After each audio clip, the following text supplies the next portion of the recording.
Everyone, मैं आशा करती हूँ आप सभी ठीक होंगे। मैं काजल धामी आप सभी का स्वागत करती हूँ।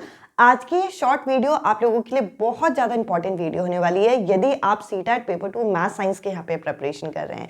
तो देखिए, यहाँ पर आप लोगों से मैथ्स के पैडागोजी के अंदर 3 इंपॉर्टेंट टर्म्स यहाँ पे पूछे जाते हैं, खास करके पेपर 2 मैथ्स के अंदर, जो कि एक है यहाँ पे एक्जिम जिसे आप स्वयं सिद्ध के नाम से जानते हैं, एक है कंजक्टर जिसे आप अनुमान के नाम से जानते हो, और एक है प्रूफ। अब देखिए, तीनों में डिफरेंस क्या होता है, और कई बारी आपके एग्जाम में इन टर्म्स से रिलेटेड क्वेश्चन पूछे गए जो कि अभी मैं आपके साथ डिस्कस करूंगी।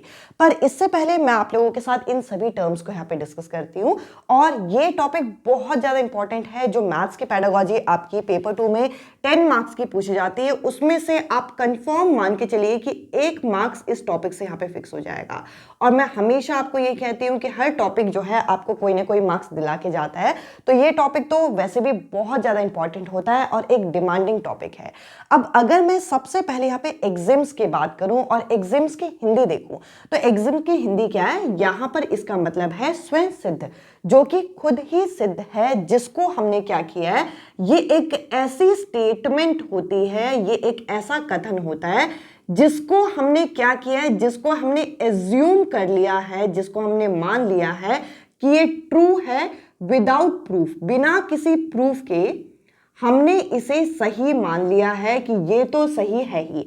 अब आप कहेंगे कि इसका एग्जाम्पल अगर हम दें, तो इक्वालिटी का जब हम कॉन्सेप्ट मैथ्स में करते हैं, तो इक्वालिटी के कॉन्सेप्ट में आप मुझे बताइएगा, मैथ्स में हम इस चीज को यूज करते हैं कि अगर ए जो है, एंगल ए जो है एंगल बी के बराबर है और एंगल बी जो है वो एंगल सी के बराबर है, तो हम ये मान लेते हैं कि एंगल ए जो है एंगल सी के बराबर होगा। ये जो हमने माना है यहाँ पर, क्यों माना? क्योंकि एंगल ए जो है एंगल बी के बराबर है और एंगल बी जो है अगर एंगल सी के बराबर है, तो हम ये मान लेते हैं, हम ये एज्यूम कर लेते हैं कि ये क्या है, एंगल ए किसके बराबर होगा? एंगल सी के बराबर। ये जो कॉन्सेप्ट है, ये कॉन्सेप्ट आया कहाँ से?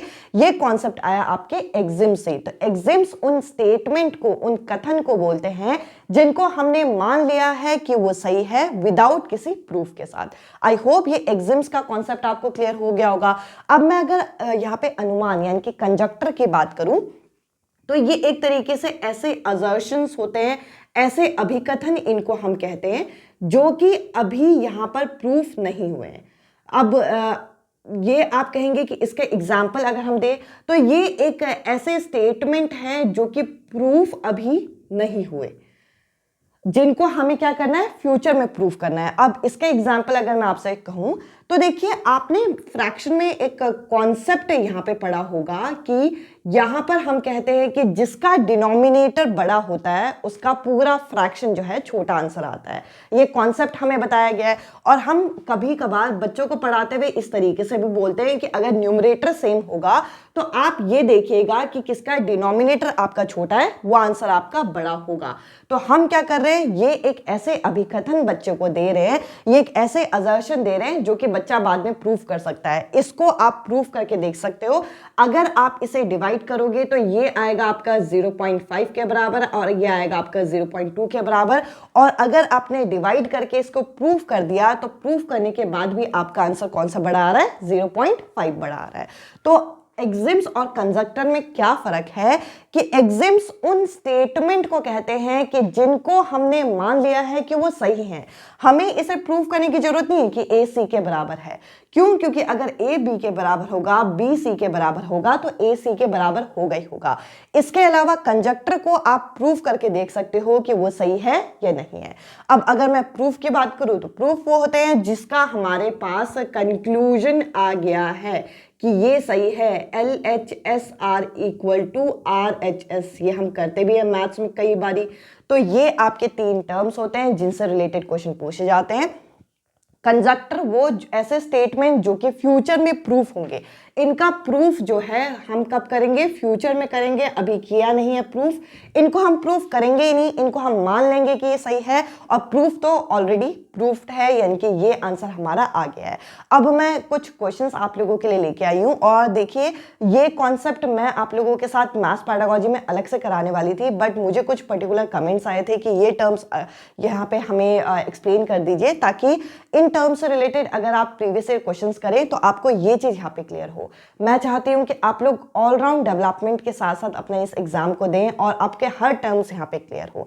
अब चलिए मैं आप लोगों के साथ इन टर्म्स के कुछ प्रीवियस ईयर क्वेश्चन यहाँ पे डिस्कस करती हूँ। और अगर आप पेपर 2 मैथ साइंस के प्रिपरेशन कर रहे हैं तो हमारे चैनल को विजिट कर सकते हैं। प्लेलिस्ट सेक्शन में आपको यहाँ पे साइंस का, मैथ्स का अच्छा खासा कंटेंट यहाँ पे मिल जाएगा। अब चलिए हम कुछ प्रीवियस ईयर क्वेश्चन यहाँ पे डिस्कस करते हैं और ये सभी क्लासेस आपके रिकॉर्डेड मैनर में होती है, जिनका लिंक मैं आप लोगों के साथ कमेंट सेक्शन में यहाँ पे टेलीग्राम ग्रुप में शेयर करती हूँ। टेलीग्राम ग्रुप का लिंक आपको कमेंट सेक्शन में मिल जाएगा। अब चलिए इन टर्म्स से रिलेटेड प्रीवियस ईयर क्वेश्चंस को डिस्कस करें। अब मैं आपके साथ कुछ प्रीवियस ईयर क्वेश्चन यहाँ पे डिस्कस कर रही हूँ जो कि एग्जिम्स, प्रूफ, थ्योरम, कंजक्टर इन टर्म्स पे यहाँ पे बेस्ड है, जो कि आपसे मैथ्स पेडागोजी में खास करके सीटेट पेपर 2 में यहाँ पे पूछे गए हैं। तो देखिए पहला क्वेश्चन हम लोगों के सामने एक डायरेक्ट मैच द फॉलोइंग हमें दे रखा है। अगर हमें इन टर्म्स के मतलब पता है तो हम इस तरीके के क्वेश्चन आसानी से यहाँ पे कर सकते हैं। तो देखिए प्रूफ क्या होता है? प्रूफ एक तरीके से फाइनल कंक्लूजन होता है। यहाँ पर एक तरीके से निष्कर्ष होता है जो आपने प्रूफ कर लिया है, यानी कि ये सत्य है, ये आपने सिद्ध कर लिया है। तो यहाँ पे सेकंड का क्या होना चाहिए? सेकंड का सी होना चाहिए। और सेकंड का सी आपको 2 ऑप्शन में मिल रहे हैं, ए और बी ऑप्शन में मिल रहा है। तो इस तरीके से आप यहाँ पर कुछ ऑप्शंस तो एलिमिनेट कर सकते हैं। इसके अलावा अभी मैंने आपके साथ एग्जिम्स के बारे में क्या डिस्कस किया कि एग्जिम्स बेसिकली क्या होते हैं कि एग्जिम्स आपके कुछ ऐसे स्टेटमेंट माने जाते हैं जिसको आप यहाँ पे क्या करेंगे, जिसको आप मान लेंगे कि ये सत्य है और इसको कोई प्रूफ की जरूरत नहीं है। तो यहाँ पर आपको एग्जिम्स की डेफिनेशन मिल रही है, a statement that is assume to be true, यानी कि एक ऐसा कथन जिसे यहाँ पे सही मान लिया गया है, इसको यहाँ पे प्रूव करने के लिए परिमाणित करने की आवश्यकता नहीं है। तो एग्जिम्स क्या होगा? एग्जिम्स के डेफिनेशन आपको ए में दे रखा है, तो थर्ड का होना चाहिए ए। इस हिसाब से आपको अपना करेक्ट आंसर तो मिल ही गया है, यानी कि फर्स्ट ऑप्शन होना चाहिए। इसके अलावा कंजक्टर क्या होता है? कंजक्टर एक तरीके के अभिकथन होते हैं, एक तरीके के स्टेटमेंट होते हैं जो कि अभी यहाँ पर सही है, इस चीज को सिद्ध नहीं किया गया है। तो यानी कि इसे यहाँ पे प्रूफ नहीं किया गया, अभी इसे प्रूफ करना बाकी है। तो यहाँ पर जो कंजक्टर है इसका यहाँ बी होना चाहिए। इसके अलावा मैं आप लोगों के साथ नेक्स्ट क्वेश्चन जरा डिस्कस करती हूँ, जिसके अंदर हमें क्या पूछ रखा है? इस क्वेश्चन के अंदर हमें बोल रखा है कि हमें ये बताना है identify the correct statement from among the following, यानी कि निम्नलिखित में से सही कथन आपको पहचानने हैं। तो जरा स्टेटमेंट पढ़ के देखते हैं।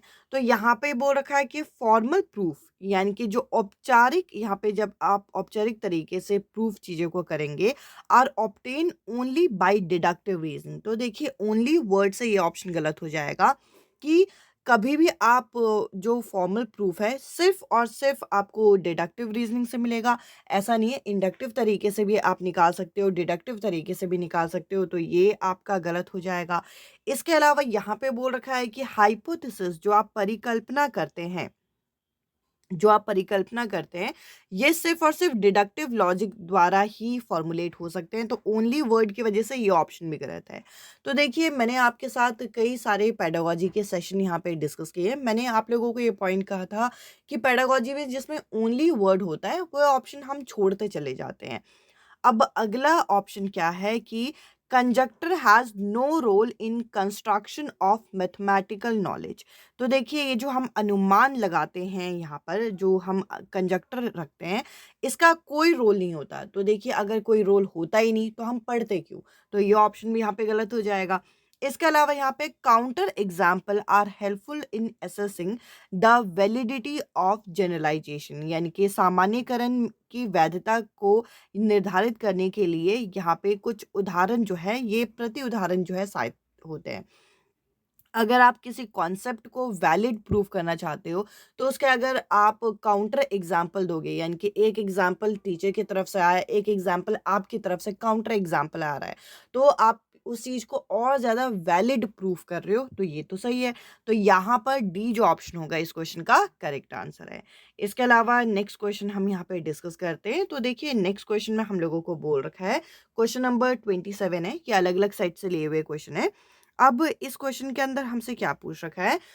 इन mathematics a statement is based on pattern but but is not yet to be proof. अभी मैंने आपके साथ ये पॉइंट डिस्कस किया था फ्रैक्शन वाला एग्जांपल लेके, कि हमने एक पैटर्न जो है यहाँ पे एक ये सेट कर लिया है कि जिसका डिनोमिनेटर छोटा होगा वो नंबर बड़ा होगा। तो यहाँ पे बोल रखा है कि एक ऐसा स्टेटमेंट जो कि किसी पैटर्न पे आधारित है पर अभी प्रूफ नहीं हुआ है।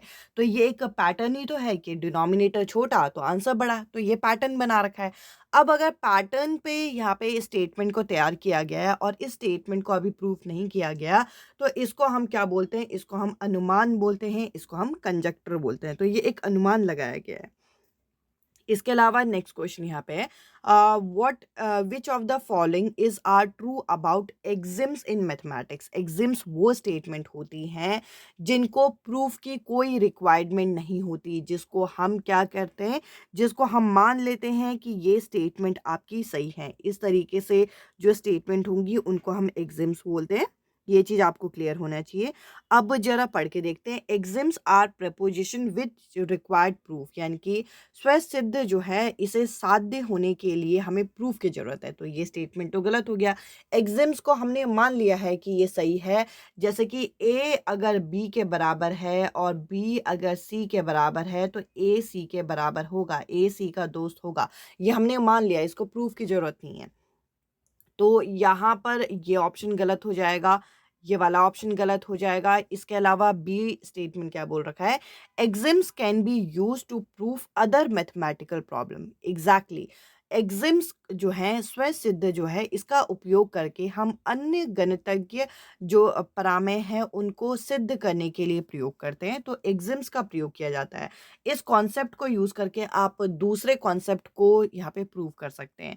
तो यहाँ पर बी स्टेटमेंट सही है, तो इस क्वेश्चन का ओनली बी जो है ये करेक्ट होगा। अब हम डिस्कस करते हैं नेक्स्ट क्वेश्चन। तो देखिए यहाँ पर आप एक टर्म देखेंगे जो कि है थ्योरम, जो कि दोनों ही क्वेश्चंस के ऑप्शंस में यहाँ पे दे रखा है। अब बेसिकली थ्योरम्स होती क्या है? थ्योरम्स एक ऐसी स्टेटमेंट होती हैं जो कि हमारे एग्जिम्स पे बेस्ड हम लॉजिकल एक तरीके से आर्ग्यूमेंट से जिसे प्रूव करते हैं। यानी कि ये जो थ्योरम होती है वो पहले से ही प्रूफ होती है किसी लॉजिकल आर्ग्यूमेंट से जो कि एग्जिम्स पे रखा गया है। अगर मैं कहूँ कि किसी पर्टिकुलर थ्योरम, जैसे कि 9th-10th क्लास की आपकी एनसीईआरटी अगर आप खोलते हो मैथ्स की, उसमें कई सारी हम लोगों को थ्योरम पता चलेगी, जैसे कि पाइथागोरस थ्योरम हो गई। अब पाइथागोरस थ्योरम क्या है कि इस तरीके का आपका एक ट्राइंगल बना दिया जाता है, राइट एंगल ट्राइंगल, और इसमें अगर ये साइड ए है, ये साइड बी है और ये साइड सी है, तो हम बोलते हैं कि जो सी का स्क्वायर होगा वो बी के स्क्वायर और यहाँ पे ए के स्क्वायर और बी के स्क्वायर के सम के बराबर होगा। तो ये एक तरीके से ये जो स्टेटमेंट है, ये जो आपका फॉर्मूला बनाया गया है, ये एक तरीके से प्रूव हो चुका है, वो भी किसी एग्जिम्स पे बेस्ड। तो यहाँ पे थ्योरम होता क्या है? थ्योरम बेसिकली ऐसी स्टेटमेंट है जो कि प्रूफ हो चुकी है, वो किसी एग्जिम्स पे बेस्ड होके। जैसे पाइथागोरस थ्योरम का हमारा एक एग्जांपल हो जाता है, इसको प्रूफ करने की जरूरत नहीं है। अब अगर आप कंफ्यूज होंगे यहाँ पे थ्योरम और कंजक्टर में, तो कंजक्टर को अभी प्रूफ करने की जरूरत है, जबकि थ्योरम को प्रूफ करने की जरूरत नहीं है। थ्योरम प्रूफ हो चुकी है। और अगर आप एग्जिम्स की बात करें तो एग्जिम्स को तो प्रूफ करना ही नहीं है। तीनों में डिफरेंस समझिएगा कि एग्जिम्स को प्रूफ करना ही नहीं है, थ्योरम प्रूफ हो चुकी है किसी एग्जिम्स पे बेस्ड, और कंजक्टर जो है अभी प्रूफ होगी। तो यहाँ पर ये जो थ्योरम है एक मैथमेटिकल थ्योरम, इस क्वेश्चन का तो डी ऑप्शन यहाँ पे करेक्ट है। अब हम यहाँ पे क्वेश्चन नंबर 25 जो है ये डिस्कस करते हैं, और इसके अंदर हमें बोल रखा है कि अगर a बाई बी और c बाई डी क्या है, एक फ्रैक्शन है, और इसमें अगर a बाई बी जो है वो c बाई डी से छोटा है, तो यहाँ पर हम लोगों को एक कंक्लूजन जो है ये दे रखा है। अब देखिए इस क्वेश्चन में ये एग्जिम्स तो है नहीं, क्योंकि इसको प्रूफ की तो कम से कम जरूरत है। अब यहाँ पर अगर हम थ्योरम की डेफिनेशन पे गौर डालें, थ्योरम की अभी मैंने डेफिनेशन क्या बोली, एक ऐसी डेफिनेशन, एक ऐसी स्टेटमेंट जो कि प्रूफ हो चुकी है किसी लॉजिकल आर्ग्यूमेंट से। तो यहाँ पर अगर हमने ये जो a बाई बी जो है वो c बाई डी से छोटा है, तो हमने इस चीज़ को यहाँ पे प्रूफ कर दिया है। तो यहाँ पे ये कंजक्टर तो नहीं होगा, क्योंकि कंजक्टर तब होता है जब इसको अभी प्रूफ करना बाकी होता। अभी मैंने आपको बताया था कि कंजक्टर क्या होते हैं, जिसको अभी प्रूफ करना बाकी है, और जो चीज़ यहाँ पे लॉजिकल आर्ग्यूमेंट से प्रूफ हो चुके हैं, यानी कि a बाई बी जब c बाई डी से छोटा है, तो उसके बाद ये कंक्लूजन आपका आ गया है, आंसर अगर आ गया है, तो ये आपका क्या बन जाएगा, थ्योरम बन जाएगा। तो आपको ये पता होना चाहिए कि यहाँ पे एग्जाम्स क्या होते हैं, जिसको प्रूफ की जरूरत ही नहीं है। इसके अलावा कंजक्टर क्या है, जो अभी प्रूफ हुआ ही नहीं है, जिसको फ्यूचर में प्रूफ करेंगे, क्या पता इनकम्प्लीट इंफॉर्मेशन है इस वजह से। और थ्योरम क्या है, जो कि यहाँ पर हम प्रूफ कर चुके हैं। डेफिनेशन ढंग से आप यहाँ पे पढ़ सकते हैं, a statement that has been proven by logical argument. किसी लॉजिकल आर्ग्यूमेंट से हमने यहाँ पे तर्क संगत यहाँ पे चीज़ों से हमने क्या किया, इसको प्रूफ कर दिया है।